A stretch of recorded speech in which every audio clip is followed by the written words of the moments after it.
I want to show you this clip out of the gate so you can see how effective this combo actually is, and then we can go and talk about the nuances, because there are some things to make this easier and also some things you can add on to it to make it more effective. But anyway, let's just check out the clip first.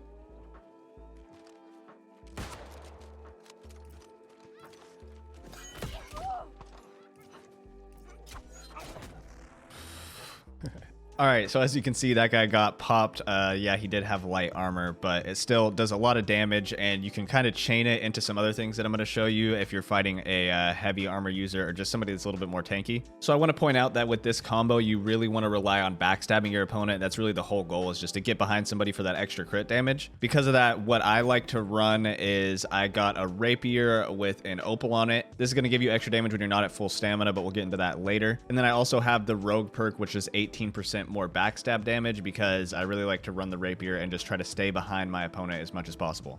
Anyways, to do this, you want to run the Riposte, Fletch, and Evade abilities, so that way you can kind of chain them together. I also like to run a Musket as my offhand. If you want to see my full build, I can make a video on that later. Just let me know in the comments and I can throw that together. But anyways, to start off this combo, the first thing you want to do is bait your opponent into a Riposte. If you don't know, it's this ability when somebody attacks you, you'll turn around and elbow them, and then they stay stunned for, I believe it's 2 seconds. Yeah, it's 2 seconds, but you can extend it to 2.5 seconds by getting this last perk here. I highly recommend that. So once they're stunned, your next step is to get behind them. I find the easiest way to do this is actually to look off a little bit to the side of your opponent and make sure you're facing them. If you just turn your camera, your character's not actually going to turn, so you have to press W a little bit to do it.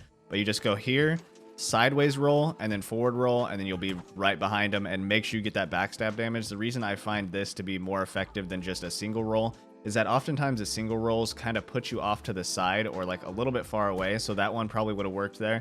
But sometimes you end up like right here, right? And then you go to attack them and you end up hitting their shoulder and you don't get that extra crit, and it's just kind of annoying. Also, if you do manage to mess it up and need to like readjust for a second, if you're running the Opal on your Rapier, you're actually going to end up filling up your stamina back up again, so you're not going to get that increased damage. So doing the double roll gets your stamina a little bit lower and then allows you to hit them. And as you can see, the stamina is regenning as I'm hitting them, so that way I'm getting back up to full stamina really quickly. You definitely are going to want to make sure that you heavy attack them for max damage. They're usually going to try to turn around pretty quickly, but if you do this correctly, what you want to do is heavy attack them, and as soon as the heavy attack hits, you want to fletch. And what that's going to do is push you through the person, but if you do it quick enough before they turn around, you'll actually get the backstab on the fletch as well. So you'll get the heavy attack, right? And then you'll fletch through them. And that's going to create some distance and give you some time for your cooldowns to come off cooldown. So that was basically the entire combo that I did in the clip, but you could actually add on to it or do some variations of it. So if you don't know, when you max out your fletch, you actually get an ability that allows you to light attack out of it. So it's going to stop your fletch and you're going to just do a light attack as soon as you left click. So if you're looking to stay close to somebody, or say the person turns around, so you backstab them, right? And then say they turn around like this. So what's going to happen is you're going to fletch through them, and then you can turn around and you can hit them with that light attack and get even more backstab damage off. It's actually pretty common that you can hit the fletch backstab and then the light attack out of the fletch for another backstab, because their natural instinct is just to turn around immediately as soon as you backstab them. So if you go quick enough, you'll be able to get 3 backstabs off in a row, and that does just a crazy amount of damage. If you do that, you want to be aware that you're not going to have max stamina at that point.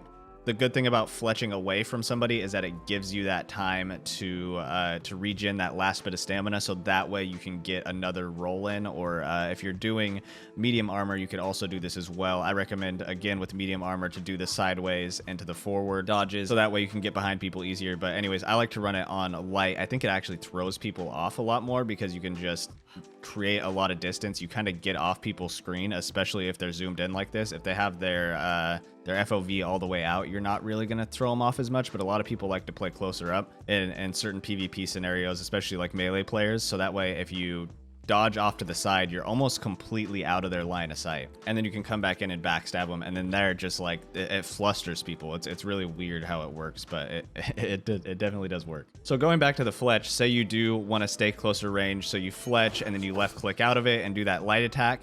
What they're probably going to do is they're going to turn around and they're going to swing on you again, and at this point you could either dodge away using some stamina, or you could actually use your iframes and your evade to just slide out of the way of them. A lot of times people will overcorrect, so they'll be facing this way, you'll be behind them, and then they'll come to swing, and then they'll swing like this, and then they'll overcorrect, and you'll be able to get behind them again with the evade, or at least to the side of them. And you could just really throw people off with mixing in your evade and your dodge rolls. But if you just want to create distance after you get those 3 off, all you got to do is roll back. Again, keep in mind that your stamina is going to be low. But what my go-to with this combo usually is I stun them, I dodge off to the side, backstab, I fletch through them, and then I bust out the musket. Usually they're a little bit flustered, kind of standing still. You can get an easy body shot or sometimes an easy headshot off, and then usually after that shot is done, the person's going to be pushing at you at that point, so that way you can just roll back again and get that automatic reload and then shoot them a second time. You want to be careful with this if you're using the musket, because there is a bug right now. If you have low stamina, right? I'll do it in here. So usually when you pull the musket out, you're going to end up low on stamina. So what's going to happen is you're going to be dodging back, you'll shoot, you'll dodge again, you'll shoot, and you'll go to switch weapons, and you hear me clicking. I can't switch to my rapier. So I'm pretty sure that's a bug, because you can switch to it any other time. I don't know why they would do it in that specific occasion, but it specifically happens is when you shoot, you roll backwards and run out of stamina immediately after shooting that second round after your like auto reload, and then you get stuck. And what ends up happening is you'll usually have something up with your rapier. Either your riposte will be back up, or you'll have an evade that you can use to iframe and dodge out of the damage. And so you really don't want to get caught in this, because you're basically going to be guaranteed to take damage since you are out of stamina and you're not able to switch to your rapier. So basically, once you pull off this combo and say the person's still alive, what you basically are going to want to do is kite around or switch to your secondary. Not all of you are going to be running muskets, but I know rapier musket is a really popular thing right now. So basically, you're just going to want to be kiting with your musket, keeping the person away from you until you get your abilities off cooldown, and then you could do the same exact combo again. You want to try to be really sneaky when you catch somebody with your riposte, because they can actually dodge out of the way of it. So if they hit you and then they immediately dodge backwards, you're not going to get the stun off, and that can be really annoying. So you want to make sure to catch somebody off guard. The best time to catch them is like while they're using an ability or something. Like a Great Axe Hammer user is just going to try throwing out all their stuns, and it's pretty easy to predict because they're just spamming out stuns. So you just throw out your riposte, and usually they won't be able to dodge out of the way of it. But if they're using their primary attack, they can sometimes dodge out of your riposte, and it just throws the entire combo off. Again, if you want to see my full build for this playstyle, just let me know in the comments and I can make that. Don't forget to like and subscribe if you enjoyed for more New World content. My name's Marcus, and thanks for watching.